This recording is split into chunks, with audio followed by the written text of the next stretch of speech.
Albert Einstein once said that the two most important days in your life are the day you were born and the day you figure out why you were born. For me, my life has always been kind of a misadventure, a search to find that reason. Ever since I can remember, I was always labeled the weird kid. You know, the one you see swinging his arms around and shouting on the playground, just trying to get someone to notice him.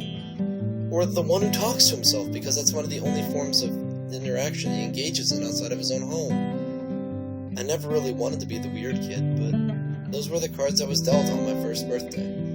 I was diagnosed with Asperger's syndrome since before I can even remember. It's a slight form of autism on the spectrum, and it's a double-edged sword, to say the least.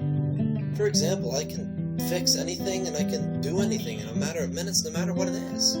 Because if I fixate on that certain thing, even if I've never touched it before, I never want to leave it, and eventually I'll figure it out. That's how I taught myself to play most of the instruments I know. But doing everything new and fixing things doesn't exactly mean one bit when you're a social outcast. I've always felt like I didn't really belong anywhere. In my freshman year of high school, I was so lost, and I just started to hide myself away from everybody. I tried so hard to make people dislike me or even notice that I could be a nice person. But all they cared about was just beating me down. Eventually I just gave up and stopped trying. I have tried about 8 times to step off of this planet, but every time except for twice, I was too scared to actually fully commit. When my parents found me attempting again in the spring of my sophomore year, they sent me to the pediatric mental health facility in my hometown.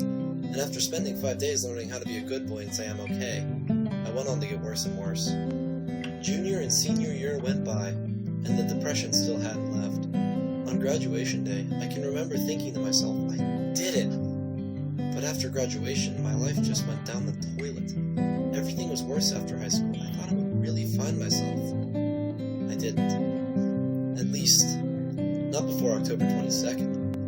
October 22nd was the night that I called my brother, and we had a full heart-to-heart conversation and I just talked about my life. He called me out on everything that I've ever stood for and everything that I've ever done.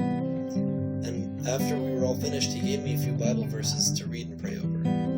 Now, I had said that I was a Christian before all of this, but I never really had the love for Christ in my heart that I do now. And ever since that day, I have had a much better outlook on my life, and my depression has faded completely out of the picture. I owe everything I am now to Christ, and my past is completely behind me.